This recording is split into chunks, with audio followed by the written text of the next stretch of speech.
Welcome back guys, स्वागत है आपके पास फिर से एमएससी मैथमेटिक्स क्लासेस में। दोस्तों आज अपन एमएससी मैथ्स प्रीवियस ईयर के लिए स्टडी इन अलजेब्रा यूनिट 4 की क्लास ऐड करने वाले हैं। इससे पहले मैंने आपको 7 क्लासें प्रोवाइड करवा दी हैं। सातों क्लासों को आपको बहुत ही केयरफुली तरीके से देखना है। सभी क्लासेज जो है वो एग्जाम पॉइंट ऑफ व्यू से बहुत ज़्यादा इंपॉर्टेंट रहने वाली हैं। ओके पर बच्चों, तो आगे बढ़ने से पहले आप सभी से एक रिक्वेस्ट है, हमेशा की तरह अगर आप हमारे चैनल पर नए हैं तो चैनल को सब्सक्राइब कीजिए, अपने दोस्तों के साथ शेयर कीजिए, क्योंकि यहाँ पर आपको वो लैंग्वेज पढ़ाई जाती है जिसमें आपको समझने में जो चीज़ें हैं वो आसान होंगी, स्पेशली हिंदी मीडियम वाले जो बच्चे होते हैं उनके लिए। ठीक है पर बच्चों, तो करते हैं अपने क्लास को स्टार्ट। देखिए आज अपन जो क्लास है और उसमें अपन आइगन वैल्यूज और आइगन वेक्टर्स के बारे में पढ़ेंगे। उसके बाद में उससे रिलेटेड कुछ थ्योरम जो है वो अपन यहाँ पे डिस्कस करने वाले हैं। तो आज अपन सिर्फ और सिर्फ आइगन वैल्यूज और आइगन वेक्टर्स के बारे में पढ़ेंगे। ठीक है, तो देखिए आइगन, आप इसको आइगन बोल सकते हैं या फिर ईगन बोल सकते हैं, एज योर प्रोनाउंसिएशन। ठीक है, तो यहाँ पर eigen values and eigen vectors जो होते क्या हैं उन चीज़ों के बारे में डिस्कस कर लेते हैं। देखिए इसके लिए हमने क्या माना, हमने माना कि let V be a finite dimensional vector space और ए फील्ड एफ, यानी कि वी जो है वो क्या है, एक फाइनाइट वेक्टर स्पेस है, डायमेंशनल वेक्टर स्पेस है किसी फील्ड एफ के अंदर। ठीक है, और एक हमारे पास एक लीनियर ट्रांसफॉर्मेशन यानी कि एक मैप है जो क्या है, एक लीनियर ट्रांसफॉर्मेशन है। जो मैप है वो क्या अपना लीनियर ट्रांसफॉर्मेशन है, और मैप क्या है, टी सच दैट वी से वी में। ठीक है, क्या है, टी सच दैट वी से वी में क्या है अपना एक लीनियर ट्रांसफॉर्मेशन, एक मैप जो है वो हमें गिवन है। इसमें हमें कंडीशन गिवन है कि यदि स्मॉल वी जो है वो बिलोंग करता है कैपिटल वी के अंदर, स्मॉल वी जो है वो बिलोंग करता है कैपिटल वी के अंदर, और स्मॉल वी जो है वो क्या है, एक वैल्यूज है, किसी फंक्शन की एक वैल्यूज है, और कैपिटल वी जो है वो क्या है, वेक्टर स्पेस है। ठीक है, तो यहाँ पर हम क्या बता सकते हैं कि अगर कोई भी फंक्शन इस वाली वैल्यू को फॉलो करेगा, वो क्या करेगा, eigen vector of T corresponding to lambda, यानी कि वो उसके संदर्भ में किसी समय टी के ऊपर आइगन वेक्टर जो है वो क्या होगा, लेमडा होगा। उस कंडीशन में हम क्या कहेंगे, इफ़ यदि T we equal to we lambda अगर होता है तो वो क्या होगी, आइगन वेक्टर्स को उसमें डिनोट किया जाएगा। ठीक है, ये वाली कंडीशन जो है आपको याद रखनी है। तो यहाँ पर ये जो फंक्शन हमने काम में लिया है T we equal to we lambda, इसमें क्या है, यहाँ पर लेमडा जो है ये क्या है, आइगन वैल्यूज है लेमडा। ठीक है, और वी जो है वो क्या है, आइगन वेक्टर है। इस चीज़ को आपको ध्यान में रखना है। लेमडा क्या होता है, आइगन वैल्यूज होती है, और वी जो है वो क्या होता है, आइगन वेक्टर होता है। ये एक छोटी सी चीज़ जो है आपको ध्यान में रखनी है। नेक्स्ट यहाँ पे बात करते हैं अपन, एक चीज़ यहाँ पे आपको ध्यान रखनी है कि प्रत्येक आइगन वेक्टर जो है वो केवल और केवल एक ही आइगन वैल्यू जो है वो आपको देता है।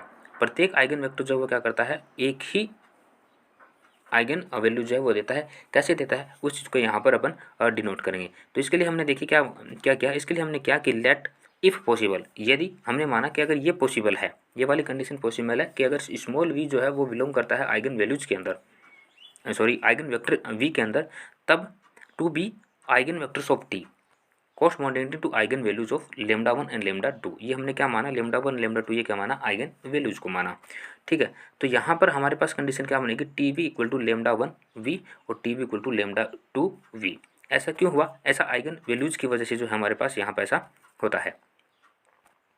देखना यहाँ पे जो हमारी कोई भी फंक्शन जो है अगर वो आइगन वैल्यूज और आइगन वेक्टर को डिनोट करेगा तो उसके लिए हमारे पास ये कंडीशन होती है। ठीक है, और यहाँ पे वी जो है ये क्या है, कोई फंक्शन की वैल्यूज है। ठीक है, यहाँ पर हमने वेक्टर जो है उनको क्या मान लिया, लेमडा 1 और लेमडा 2 जो है वो मान लिया आइगन वैल्यूज को। ठीक है, तो दोनों कंडीशन में क्या होना चाहिए, दोनों बराबर होनी चाहिए। तो हमने यहाँ पर इसको क्या कर दिया, दोनों को बराबर बता दिया। ये देखिए यहाँ पर उनको दोनों को क्या क्या बराबर बताया। यहाँ से इसको थोड़ा सा सोल्व करते हैं तो हमारे पास ये वाली कंडीशन आती है। ठीक है, लाइन नंबर 3 जो है ये यहाँ पर हमारे पास वैल्यूज हमें मिलती है। अब यहाँ पर हमें कंडीशन गिवन थी, कंडीशन क्या थी कि जीरो जो है वो नॉट, वी जो है वी स्मॉल वी जो है यानी कोई वैल्यू जो है वो क्या होगी, नॉट इक्वल टू अगर जीरो है, और स्मॉल वी जो है ये बिलोंग करता है किसके अंदर, आइगन वेक्टर के अंदर। ठीक है, तो अगर ऐसा होता है तो उस कंडीशन में हम ये कह सकते हैं कि v जो है वो नॉट इक्वल टू जीरो है। अगर v not equal to zero होगा यहाँ से, तो फिर जीरो जो है वो किस चीज़ के बराबर होगा, जीरो जो है वो लेमडा 1 माइनस लेमडा 2 के बराबर होगा। और यहाँ से अगर lambda 1 minus lambda 2 equal to zero होगा तो उस कंडीशन में हम बोल सकते हैं कि लेमडा 1 बराबर लेमडा 2 होगा। यानी कि जो वैल्यूज हैं वो क्या होंगी, बराबर होंगी। यानी कि प्रत्येक इगन वेक्टर जो है वो इगन वेक्टर जो है वो इगन वैल्यू जो है वो एक ही देगा। प्रत्येक इगन वेक्टर प्रत्येक आइगन वैल्यू जो है वो प्रदान करता है। इस चीज़ को आपको ध्यान में रखना है। तो ये हमें छोटी सी चीज़ जो है उसको ध्यान में रखना है, यानी कि हम किसी एक फंक्शन के लिए क्या करेंगे, उन सभी चीज़ों के लिए एक ही वैल्यू जो है वो लेकर के चलेंगे। ठीक है, एक दूसरी कंडीशन यहाँ पे हमारे पास और बनती है, वो क्या होती है, वो ये होती है कि लेट, हमने क्या माना कि v जो है वो नॉट इक्वल टू जीरो जो है वो नॉट इक्वल टू v है, और v जो बिलोंग करता है v के अंदर यानी कि आइगन वेक्टर के अंदर, to be eigen vectors of t corresponding to eigen values lambda, यानी कि v जो है वो लेमडा ईगन वैल्यूज लेमडा 1 के अंदर होगा, लेमडा के अंदर होगा। और दूसरी कंडीशन हमने मानी कि zero not equal to beta belong to f, ठीक है।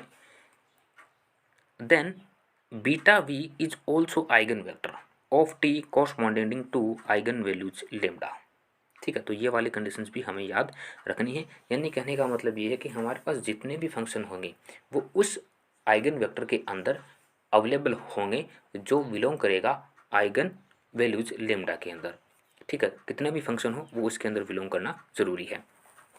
ऐसा कैसे होगा ये भी जान लेते हैं। तो ऐसा इस तरीके से होता है, यहाँ पर हमने आइगन वैल्यूज और आइगन वेक्टर जो होते हैं उसके डेफिनेशन से हमने क्या माना, हमने ये माना T we equal to lambda v होता है, ओके। लेमडा की जगह आप वी भी मान सकते हो, मतलब कोई भी कांस्टेंट वैल्यू आप ले सकते हो। दूसरी कंडीशन हमारे पास ये थी कि हमने दो मैप माने थे, इसलिए तो इन दोनों वैल्यूज़ को अगर बराबर किया जाए तो हमारे पास ये वाला फंक्शन बनेगा। यहाँ से हमने इसको थोड़ा सा सोल्व किया तो हमारे पास ये वाली फंक्शन बनी, यूजुअली याद रहेगा। तो यहाँ से एक चीज़ जो है वो आपको साफ साफ दिख रही है, वो क्या है, वो ये है कि यहाँ से हम एक चीज़ जो है वो ये बोल सकते हैं कि beta V is also eigen vector of T, यानी किसी समय टी पर बीटा वी जो है वो क्या होगा, आइगन वेक्टर होगा corresponding to eigen values lambda के अंदर, ठीक है। ये सारा का सारा खेल जो है ये आइगन वैल्यूज और आइगन वेक्टर का है, इस चीज़ को ध्यान रखेंगे। अब हम बात करते हैं आइगन स्पेस के बारे में कि आइगन स्पेस जो है वो क्या होता है। इसके लिए हमने क्या माना कि the set of all eigen vector of T, यानी कि आइगन वेक्टर जो है उसका कोई एक सेट है वो किसी टी के अंदर, किसी स्पेस टी के अंदर बिलोंग करता है corresponding to eigen values lambda, ठीक है, is known as eigen space of lambda. तो यहाँ पर जो लेमडा है वो आइगन स्पेस कहलाएगा, कब आइगन स्पेस कहलाएगा, कब, जब वो इस वाली कंडीशंस को फॉलो करता है। ये कंडीशन जो है ये आइगन स्पेस की जो कंडीशंस है ये आपको याद होनी चाहिए कि कोई भी फंक्शन जो है वो आइगन स्पेस जो है वो किस कंडीशन में होगा। तो कोई भी फंक्शन अगर वो इस वाली कंडीशंस को फॉलो करता है तो वो क्या कहलाएगा, आइगन स्पेस कहलाएगा। यहाँ पर एस लेमडा जो है वो क्या है, आइगन स्पेस को डिनोट करता है, ठीक है। यानी जहाँ कहीं पर भी अपने को एस लेमडा दिखेगा इसका मतलब वो क्या है, वहाँ पर आइगन स्पेस है। तो ये होती है हमारी आइगन स्पेस की डेफिनेशन। तो ये दो तीन चीज़ें जो हैं वो आपको ध्यान रखनी है। पहली, आइगन वेक्टर और आइगन वैल्यूज क्या होती हैं वो। दूसरा, प्रत्येक आइगन वेक्टर जो है वो प्रत्येक आइगन वैल्यूज जो है वो देगा। दूसरा, आइगन स्पेस क्या होता है। तीसरा जो हो गया है आइगन स्पेस क्या होता है। ये तीन चार चीज़ें जो आपको ध्यान में रखनी है। इन तीनों चारों चीज़ों का उपयोग करते हुए हम क्या करेंगे, आगे आने वाली थ्योरम्स जो है उनको सॉल्व करेंगे। तो नेक्स्ट क्लास में हम जो है वो क्या करेंगे, इनसे रिलेटेड थ्योरम जो है वो एग्जाम पॉइंट ऑफ व्यू से इंपॉर्टेंट है उनको डिस्कस करने वाले हैं। तो आज की क्लास में इतना ही। Thank you so much. मिलते हैं नेक्स्ट क्लास में, तब तक अपना ख्याल रखिए, हंसते रहिए, मुस्कुराते रहिए। दूसरी चीज़ एक यहाँ पर यह है कि अगर कोई भी बच्चा ये सोचता है कि छोटी छोटी क्लासें क्यों मिल रही हैं, तो उसके पीछे रीज़न ये है कि जैसे कि आप कोई ट्रैवलिंग कर रहे हैं या फिर आप ऐसे ही 5-10 मिनट का आपके पास टाइम हो गया, आप कोई काम कर रहे हैं, आपको 5-10 मिनट मिला, तो उस 5-10 मिनट में आप क्या कर सकते हैं, इन सभी क्लासेज को क्या कर सकते हैं, देख सकते हैं, रिवाइज कर सकते हैं। और रिवाइज करने से क्या होगा, चीज़ें जो वो ज़्यादा समय के लिए लर्न रहेंगी, आपको याद रहेंगी। ठीक है प्यारे बच्चों।